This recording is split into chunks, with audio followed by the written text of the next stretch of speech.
이사야 16장 모압 백성아 예루살렘의 통치자에게 어린 양들을 조공으로 보내라. 셀라에서 광야를 거쳐 나의 딸 시온산으로 조공을 보내라. 있을 곳이 없어 날아다니는 새들처럼 털린 둥지에서 흩어진 새끼 새들처럼 모압의 여인들이 아르논의 나루터에서 헤맨다. 그들이 유다 백성에게 애원한다. 우리가 어떻게 하여야 할지 말하여 주십시오. 우리를 위하여 중재하여 주십시오. 뜨거운 대낮에 시원한 그늘을 들이우는 나무처럼 우리가 그대의 그늘에서 쉴 수 있도록 보호하여 주십시오. 우리는 피난민입니다. 아무도 우리를 해치지 못할 곳에 우리를 숨겨 주십시오. 우리가 이 땅에서 살도록 허락하여 주십시오. 우리를 죽이려고 하는 자들에게서 우리를 보호하여 주십시오. 폭력이 사라지고 파괴가 그치고 압제자들이 이 땅에서 자취를 감출 것이다. 다윗의 가문에서 왕이 나와 신실과 사랑으로 그 백성을 다스릴 것이다. 옳은 일이면 지체하지 않고 하고 정의가 이루어지는 것을 보여줄 것이다. 유다 백성이 대답한다. 우리는 모압이 교만하다는 소문을 들었다. 그들이 매우 교만하고 오만하고 거만하여 화를 잘 내지만 사실 그들은 허풍뿐이라는 것도 들어서 알고 있다. 그러면 모압 백성은 그들이 당하는 고통을 못 이겨서 통곡할 것이다. 길 하레셋에서 늘 먹던 건포도빵을 그리워하며 슬피 울 것이다.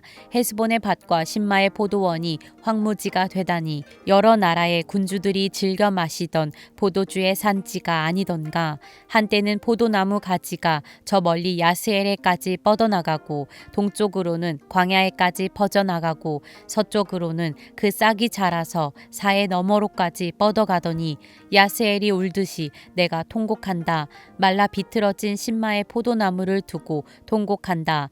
헤스보나 엘르알레야 나의 눈물이 너를 적신다. 여름 과일과 농작물을 거두는 너의 흥겨운 소리가 너에게서 그쳤구나.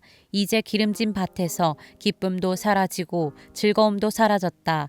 포도원에서 노랫소리가 나지 않고 기뻐 떠드는 소리도 나지 않고 포도주 틀에는 포도를 밟는 사람도 없다. 내가 그 흥겨운 소리를 그치게 하였다. 모압을 생각하니 나의 심장이 수금줄이 튀듯 떨리고 길 하레셋을 생각하니 나의 창자가 뒤틀린다.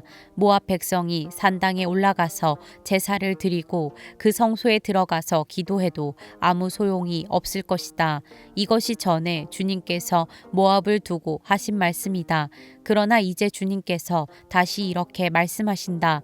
3년 기한으로 머슴살이를 하게 된 머슴이 그 횟수를 세듯이 이제 내가 3년을 센다. 3년 안에 모압의 영화가 그 큰 무리와 함께 모두 능욕을 당할 것이며 남은 사람이라야 얼마 되지 않아 보잘것이 없을 것이다. 이사야 17장 이것은 다마스쿠스를 두고 하신 엄한 경고의 말씀이다. 다마스쿠스는 성읍축에도 들지 못하고 허물어진 무더기가 될 것이다. 또한 아로엘의 성읍들이 황무지가 될 것이다. 그 성읍들은 양떼의 차지가 되며 양떼가 누워도 그들을 놀라게 할 자가 하나도 없을 것이다. 에브라임은 무방비 상태가 되고 다마스쿠스는 주권을 잃을 것이다. 이스라엘 자손에게서 영광이 사라지듯이 시리아의 남은 백성도 수치를 당할 것이다. 만군의 주님께서 하신 말씀이다. 그날이 오면 야곱의 영화가 시들고 건강하던 몸이 야윌 것이다. 그들은 곡식을 거두고 난 텅 빈 들처럼 될 것이다. 곡식을 거두는 자가 곡식을 다 거두어 버린 그 들판, 사람들이 이삭마저 다 줍고 내버린 그 들판, 이삭을 다 줍고 난 르바임 들판처럼 될 것이다. 그들은 열매를 따고 난 올리브 나무처럼 될 것이다. 마치 올리브 나무를 흔들 때에 가장 높은 가지에 있는 두세 개의 열매나 무성한 나무의 가장 먼 가지에 남은 네다섯 개의 열매와 같이 될 것이다. 주 이스라엘의 하나님께서 하신 말씀이다. 그날이 오면 사람들은 자기들을 지으신 분에게 눈길을 돌리고 이스라엘의 거룩하신 분을 바라볼 것이다.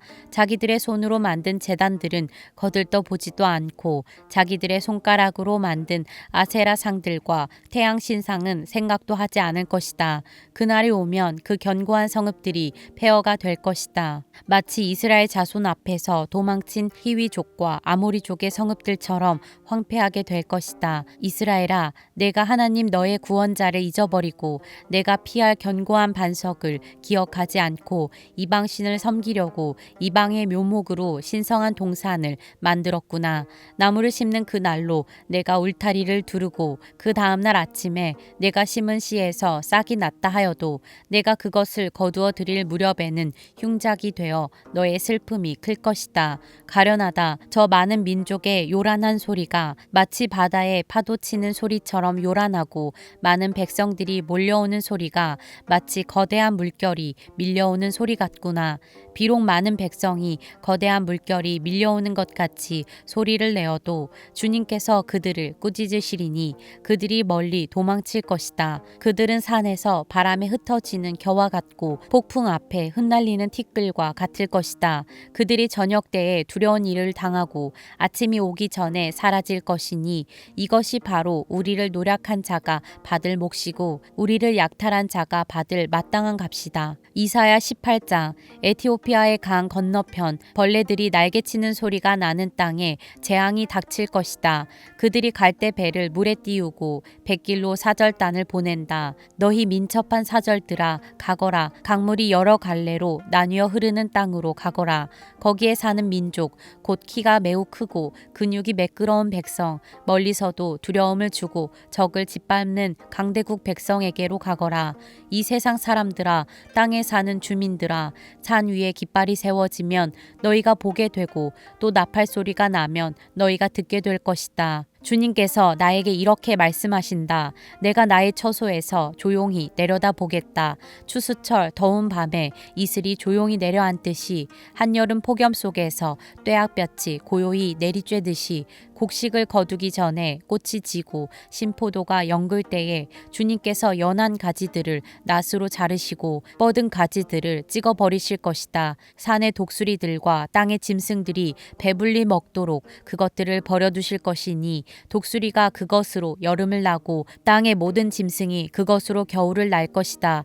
그때 만군의 주님께서 예물을 받으실 것이다. 강물이 여러 갈래로 나뉘어 흐르는 땅 거기에 사는 민족 곧 키가 매우 크고 근육이 매끄러운 백성 멀리서도 두려움을 주고 적을 짓밟는 강대국 백성이 만군의 주님께 드릴 예물을 가지고 만군의 주님의 이름으로 일컫는 곳 시온산으로 올 것이다. 이사야 19장. 이것은 이집트를 두고 하신 엄한 경고의 말씀이다. 주님께서 빠른 구름을 타고 이집트로 가실 것이니 이집트의 우상들이 그 앞에서 떨고 이집트 사람들의 간담이 녹을 것이다.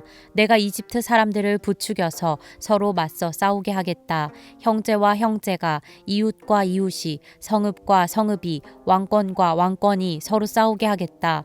그래서 이집트 사람들의 길을 죽여놓겠다. 내가 그들의 계획을 무산시켜 버리면 그들은 우상과 마술사와 신접한 자와 무당을 찾아가 물을 것이다. 내가 이집트를 잔인한 군주의 손에 넘길 것이니 폭군이 그들을 다스릴 것이다. 주님 곧 만군의 주님께서 하신 말씀이다. 나일 강이 마를 것이다. 강바닥이 바싹 마를 것이다. 강에서는 악취가 나며 이집트 시냇물의 물 깊이가 얕아져 마르겠고 파피루스와 갈대도 시들어 버릴 것이다. 나일 강가와 어귀의 풀밭과 강변에 심은 모든 나무가 말라서 바람에 날려 사라지고 말 것이다. 나일 강에서 고기를 잡는 어부들이 슬퍼하며 통곡하고 나일 강에 낚시를 던지는 모든 낚시꾼과 강에 그물을 치는 사람들이 잡히는 것이 없어서 고달파할 것이다. 가는 배를 짜는 사람이 배 짜는 일을 그만두고 흰 천을 짜는 사람도 실망하여 천 짜는 일을 그칠 것이다. 옷 만드는 사람들이 낙심하니 모든 품꾼의 마음에도 병이 들 것이다. 소안의 지도자인 너희는 어리석기만 하고 지혜롭다고 하는 바로의 참모인 너희도 어리석은 제안만을 하고 있으니 어찌 바로에게 너희가 옛 현인들과 옛 왕들의 후예라고 감히 말할 수 있겠느냐. 이집트의 임금아 너를 섬기는 현인이 어디에 있느냐? 그들을 시켜서 만군의 주님께서 이집트에 대하여 무엇을 계획하셨는지를 알게 하여 너에게 보이라고 하여라. 소안의 지도자들은 어리석은 사람들이다. 멤피스의 지도자들은 제 꾀에 속고 있다. 이집트의 주춧돌들인 지파들이 이집트를 그릇된 길로 이끌었다. 주님께서 친히 그들에게 마음을 혼란시키는 영을 부으셔서 그들이 이집트를 잘못 다스리게 하셨다. 그래서 마치 취한 자가 토하면서 비틀거리듯 이집트를 그 꼴로 만들었다. 그러므로 이집트에서는 되는 일이 없고 우두머리나 말단에 있는 사람이나 종려나무처럼 귀한 자나 갈대처럼 천한 자나 가릴 것 없이 모두 쓸모가 없이 될 것이다. 그날이 오면 이집트 사람이 마치 겁 많은 여인처럼 되어 만군의 주님께서 그들 위에 발을 펴서 휘두르시며 심판하시는 것을 보고서 두려워하며 떨 것이다. 이집트 사람은 유다 땅을 무서워할 것이다. 만군의 주님께서 그들을 치려고 세우신 계획을 상기할 때마다 유다라는 이름만 들어도 모두 무서워할 것이다. 그날이 오면 이집트 땅의 5 성읍에서는 사람들이 가나안 말을 하며 만군의 주님만을 섬기기로 충성을 맹세할 것이다. 그 5 성읍 가운데서 한 성읍은 멸망의 성읍이라고 불릴 것이다. 그날이 오면 이집트 땅 한가운데 주님을 섬기는 제단 하나가 세워지겠고 이집트 국경 지대에는 주님께 바치는 돌기둥 하나가 세워질 것이다. 이 제단과 이 돌기둥이 만군의 주님께서 이집트 땅에 계시다는 징표와 증거가 될 것이다. 그래서 그곳 백성이 압박을 받을 때에 주님께 부르짖어서 살려주실 것을 간구하면 주님께서 한 구원자를 보내시고 억압하는 자들과 싸우게 하셔서 백성을 구원하실 것이다. 주님께서는 이렇게 자신을 이집트 사람에게 알리실 것이며 그날로 이집트 사람은 주님을 올바로 알고 희생 제물과 번제를 드려서 주님께 예배하고 또 주님께 서원하고 그대로 실천할 것이다. 주님께서 이집트를 치시겠으나 치시고 나서는 곧바로 어루만져 낫게 하실 것이므로 그들이 주님께로 돌아오고 주님께서는 그들의 간구를 들으시고 그들을 고쳐주실 것이다. 그날이 오면 이집트에서 아시리아로 통하는 큰 길이 생겨 아시리아 사람은 이집트로 가고 이집트 사람은 아시리아로 갈 것이며 이집트 사람이 아시리아 사람과 함께 주님을 경배할 것이다. 그날이 오면 이스라엘과 이집트와 아시리아 이 세 나라가 이 세상 모든 나라에 복을 주게 될 것이다. 만군의 주님께서 이 세 나라에 복을 주며 이르시기를 나의 백성 이집트야 나의 손으로 지은 아시리아야 나의 소유 이스라엘아 복을 받아라 하실 것이다. 이사야 20장. 아시리아 왕 사르곤이 보낸 다르단 장군이 아스돗으로 와서 아스돗을 점령하였다. 그 해에 주님께서 아모스의 아들 이사야를 시켜서 말씀하셨다. 주님께서 이사야에게 말씀하시기를 허리에 두른 베옷을 벗고 밭에서 신을 벗으라고 하셨다. 그래서 이사야는 말씀대로 옷을 벗고 맨발로 다녔다. 그때 주님께서 말씀하셨다. 나의 종 이사야가 3년 동안 벗은 몸과 맨발로 다니면서 이집트와 에티오피아에게 표징과 징조가 된 것처럼 아시리아 왕이 이집트에서 잡은 포로와 에티오피아에서 잡은 포로를 젊은이나 늙은이 할 것 없이 모두 벗은 몸과 맨발로 끌고 갈 것이니 이집트 사람이 수치스럽게도 그들의 엉덩이까지 드러낸 채로 끌려갈 것이다. 그리하여 에티오피아를 의지하던 자들과 이집트를 그들의 자랑으로 여기던 자들이 두려워하고 부끄러워할 것이다. 그날이 오면 이 해변에 사는 백성이 이렇게 말할 것이다. 우리가 의지하던 나라 아시리아 왕에게서 구해달라고 우리를 살려달라고 도움을 청한 나라가 이렇게 되었으니 이제 우리가 어디로 피해야 한단 말이냐.